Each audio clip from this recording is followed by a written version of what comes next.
Hi, hello, வணக்கம். இன்றைய 16 வயசு பிள்ளைங்க என்ன பண்ணுதுங்க?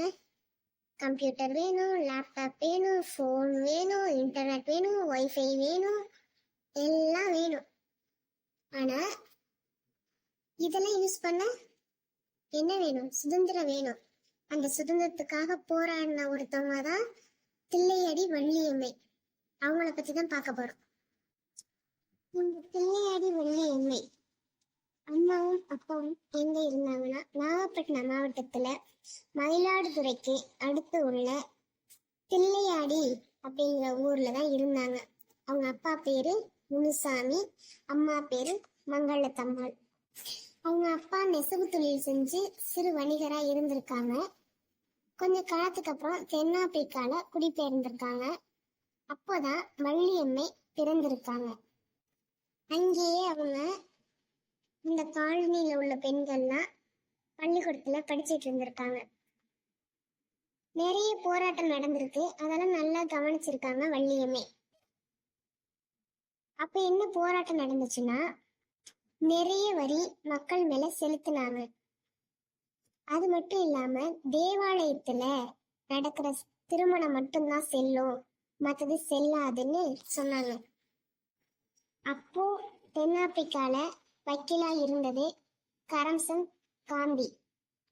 அவங்க நிறைய போராட்டத்துல ஈடுபட்டிருக்காங்க. அப்ப வள்ளியம்மையும் அந்த போராட்டத்துல ஈடுபட்டிருக்காங்க.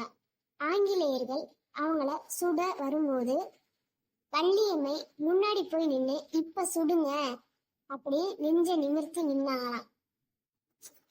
தில்லையாடி வள்ளியம்மை 13 வயசுல இருந்தே போராட்டத்துல ஈடுபட்டிருக்காங்க. 16 வயசுல கைது செய்யப்பட்டிருக்காங்க. நீதிமன்றமே அவங்கள விடுதலை செய்யும் போது அவங்க தன்னோட கோரிக்கைகள் நடந்தா மட்டும்தான் விடுதலை ஆவேன் அப்படின்னு சொல்லியிருக்காங்க.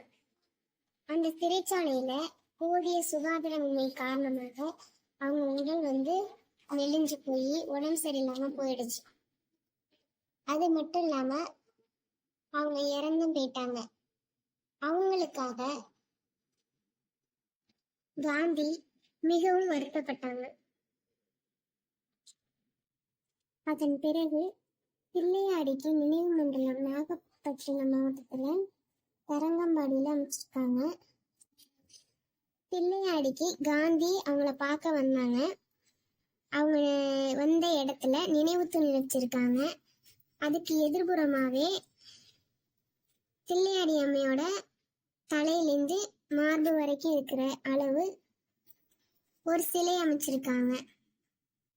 காந்தி என்ன சொல்றாங்கன்னா, என்னோட விடுதலை போராட்டத்திற்கு அதிகமா உணர்வு தந்தது தில்லையாடி வள்ளியம்மையோட இறப்பு தான் அப்படின்னு சொல்றாங்க. இப்படி சிலரோட போராட்டத்தினாலதான் நம்ம இப்போ சுதந்திரமா இருக்கோம்.